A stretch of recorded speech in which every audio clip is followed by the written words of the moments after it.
All right, welcome back. Let's go ahead and start in chapters 14 and 15, taking a look at polymers. In this video, we're going to take a look at the structural aspects, and then we'll move on in other videos and take a look at some of the properties and some of the applications. So the simplest way to represent a polymer is just a long chain of carbons. This is the carbon backbone. We're looking at polyethylene here, which is the easiest one to look at. It's just the carbon backbone with simply hydrogens on the end, and this would terminate with hydrogens here and here, but this chain is going to be much longer than what's shown. You might have 10,000 of these repeat units in it. And then for many of the other polymers, we're going to start changing the side groups for fairly simple ones, and others will get a bit more complicated, and we'll see that. So the repeat unit is defined as the mer, and in this particular case, if we take the 12 grams per mole for carbons and 1 for hydrogens, we can count up the repeat unit molecular weight, which is 28 grams per mole. And then we could take a look at how many repeat units are in a particular chain, multiply it by that number, and we'd end up with the molecular weight for that particular polymer, and that can vary. And we'll get into that a little bit more as we go. So we like to use this simple drawing. It's easy to sketch, but remember, these are all covalent bonds, and so actually these bonds have a 109-degree angle between them. Okay, so here's again the carbon. So it's really zigzagging in and out as we have this 109-degree angle, as well as the hydrogens. Right? And so these four bonds form a tetrahedron, and we actually have some zigzag nature to the polymer chain. Well, it's actually, even this is idealized view, because even though we have 109 degrees here and that's all fixed, I could rotate about any of these bonds, and if I was to rotate this, then instead of this piece continuing on in this direction, it might come off out into this direction. And so with all those rotations available, my polymer might look something more like this, or the one chain within my polymer might look something more like this. It has a lot of coils and kinks, and it comes back on itself, and we could define some distance between the start and the end, some average distance r associated with that. Okay, so this is really kind of more of the picture. You can think of just a very long, tangled spaghetti noodles, if you like. But again, we like to draw it like this. That makes it simple to see. We do have these fixed angles. However, with the rotational degree of freedom, we end up with this more coiled and kink structure. So let's go ahead and take a look at all of the different characteristics of the polymer. Okay, so we're going to kind of move through this nice diagram showing the various characteristics related to the chemistry changes in size, shape, and then things like instead of just being purely linear, what does it mean to be branched or cross-linked? And then we can even get into these isomeric states. So all of these things are going to affect the polymer properties. So let's go ahead and take a look at that. So first thing I want to look at is just size. Okay, the molecular weight. How long are the chains? So one thing we want to see here is if I was to simply take a carbon and surround it with 4 hydrogens, again this would form a tetrahedron, I'd have methane. Okay, so we're not at a polymer yet. And methane has a very low boiling point. It's a gas. And as I keep adding carbons to it to now form ethane and then propane with 3 carbons, you can see the boiling points are increasing. Okay, these are still gases. And if I take a look at the molecular weights, you can see the way I can characterize the length of these numbers of carbons is simply through the molecular weight. So 16, 30, 44, right? Again, this is 3 now times 12 for the carbons plus the 8 hydrogens, 8 times 1. Okay, so as the molecular weight goes up, we can see the boiling point is going up. And so if I keep going with that and get up to, say, pentane, molecular weight of 72, I'm now at 36.1, so I'm now above room temperature. So I actually have a liquid at this point, right? Eventually we get to what we think of as gasoline or octane, right, with 8 carbons. So these are liquids. So if I continue this trend, we're eventually going to get to solids. So if we think of something fairly soft like a paraffin wax, that would be chains with 20 to 40 carbons roughly in that range, and then we would have a solid now. And now instead of the boiling point, we start looking at, say, melting points, 37 degrees C, right? It's fairly low, but it is above room temperature, and so we're starting to get into, again, the solids. All right, so that's the size. When we're getting to the polymers themselves, we might be looking at tens of thousands or more of the repeat units of carbons in that particular structure. Molecular weight could be as much as several 100,000 grams per mole, even up to 1,000,000 grams per mole or so. Say, for example, ultra high molecular weight polyethylene. Okay, so that's one thing we can look at. We can also look at just the generic shape of the molecule. And I mentioned this before. This is just summarizing what I said in the previous slide. These angles are fixed, but they can rotate. So if I imagine rotating about this bond, you can see that there's a cone of 190-degree angles that this could exist at. So if we allow, instead of it continuing to be straight like this, if we allow some rotations in there, you can see how we can get the polymer to start coiling and kinking back up on itself. And so we have this kind of molecular shape. Now this will help if you consider a bunch of other chains in here at the same time. We have lots of places for these chains to become entangled with each other, and that will help in its strength. Okay, so that's just size and then shape in terms of chains twisting and entanglement.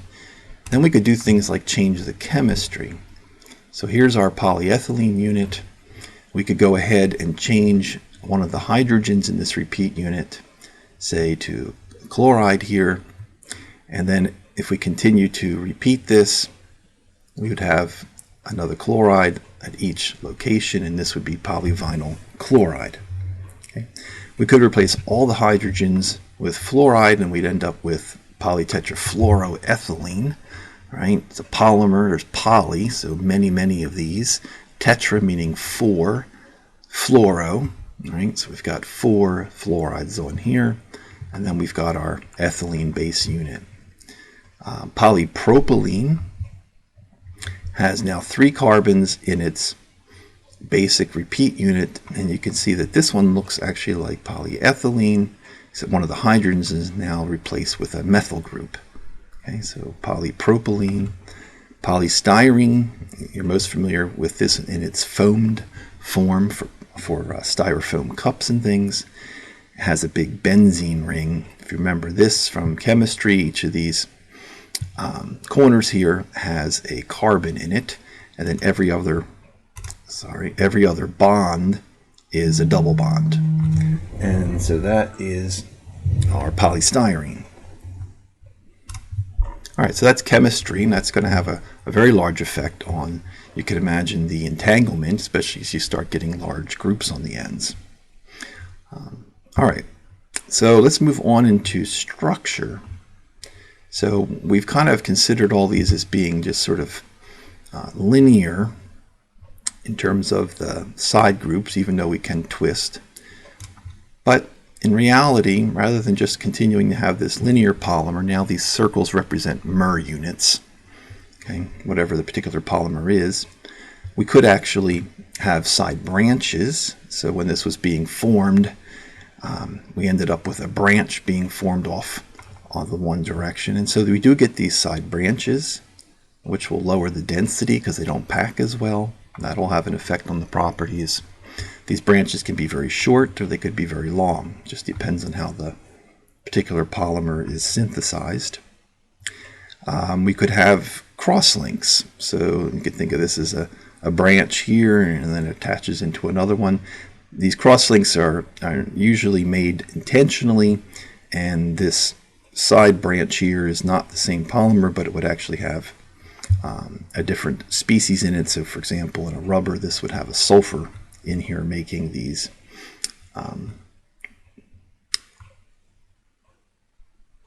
crosslinks. So I would have a sulfur in here making these crosslinks.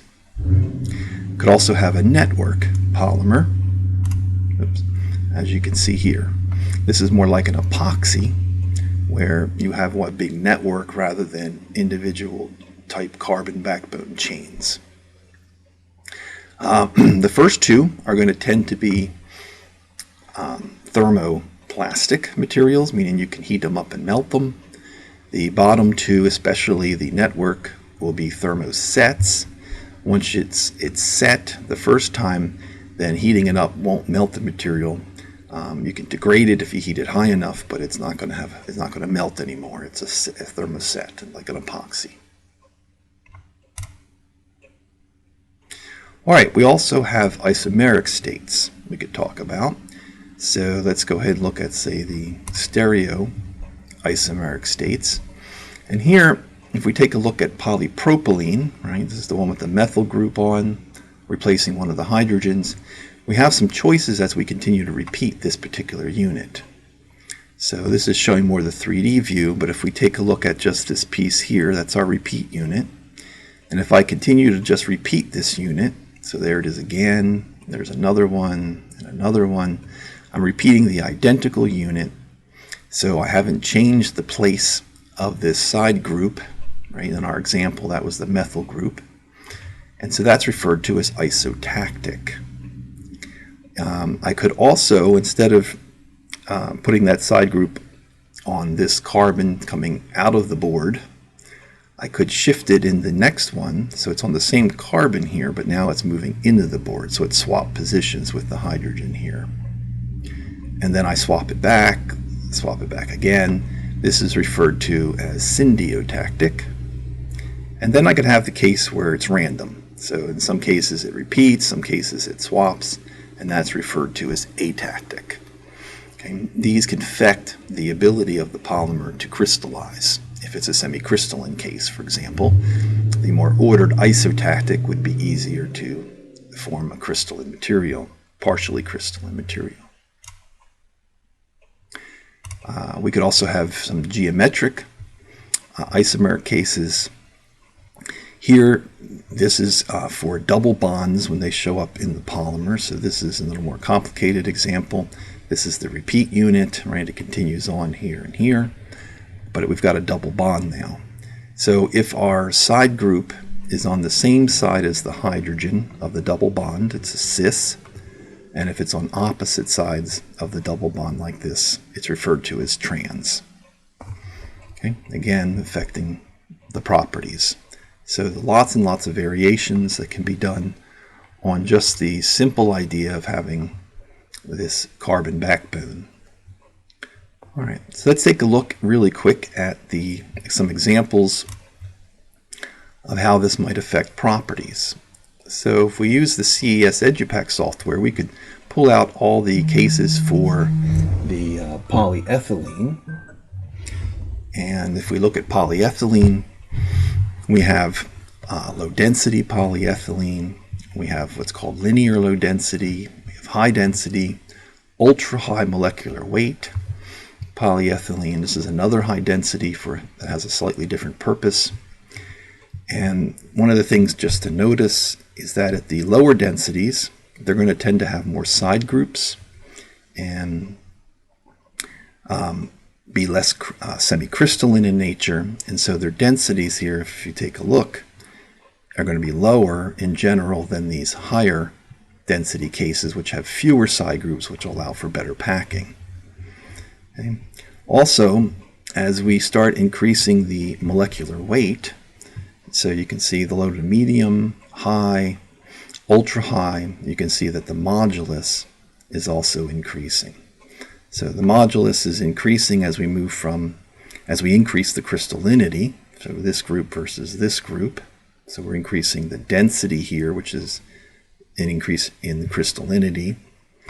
And the modulus comes from the length of these chains. You can see here as we move into the higher molecular weight cases for polyethylene. Again, ultra high might be like 1,000,000 grams per mole. These might be a few 100,000 grams per mole. And what I've got here in these two lines is the case for the lowest density theoretically is completely amorphous. And then the highest density theoretically would be 100% crystalline. And then you can see where these polyethylene polymers are falling in between that. And so you got a pretty good range. This is a log scale, so you've got anywhere from 0.2 to 1 gigapascal for the Young's modulus. Remember, in the metals and ceramics, we were looking at hundreds of gigapascals. Okay? So much less stiff than we know of in terms of the ceramics and the metals. All right, so that's just an example of some of the changes with simply changing the length of chains or changing density through the number and amount of side groups.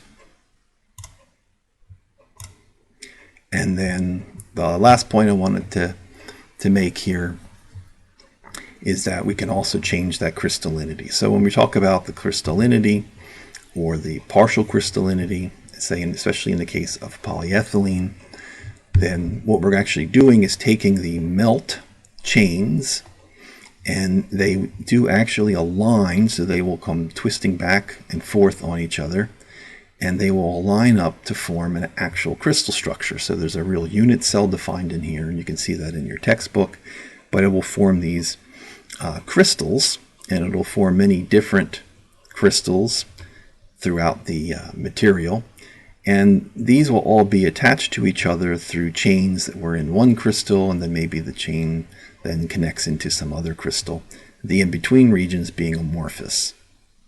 Okay, and then over here, we have the case for the amorphous solids, where we go from this liquid into a solid. Now, it looks like they're pretty much similar, that there's no crystallinity, it looks somewhat random. But I want to point out that this is a true solid. Okay, just like in the ceramics and glasses, when you go through the glass transition point, you go from a liquid into a true solid. Okay. All right. So in the amorphous case, when you're becoming a true solid from a liquid, it's called the glass transition. When you have a melt that's going into forming crystals, that's referred to as a melting point. So these are two different locations, two different values in the property. The melting point is going to be higher in temperature. So a semi-crystalline polymer will have both a melting point for the crystalline regions and the glass transition point for the amorphous regions. Okay? An amorphous polymer will only have a glass transition point. So I just want to make sure that concept is clear. And then finally, we could also do some fun things like add different types of polymers together. This is copolymers. You could certainly add more than just two. Many times for the cases of rubbers, different kinds of rubbers, they are composed of copolymers, and you can see that in your textbook. But we have different types of these copolymers, so represented as red and blue Murray units. So we could have an alternating case. And so you can see, I guess we'll start with the top. So we have a random case, and you can see there's no real order to when the red and the blue are in here. You could have this one, right, which you can see these are alternating back and forth. You could have this one here where it looks like we've got kind of a block of one and then a block of another, or referred to as block. And then we could see this one looks like we've got a single polymer, and then we've kind of grafted on a different. And so that's referred to as a graft. So we have random, alternating, block, or graft copolymers. Another way of mixing the properties. All right, so we have lots and lots of choices, lots of variations, and this is all up to the chemist who's synthesizing these. And it gives us lots of properties to tailor and tweak. So they're really kind of fascinating materials. All right, so I'm going to end it there, and we'll pick up next time. We'll start getting into the properties and some of the processing.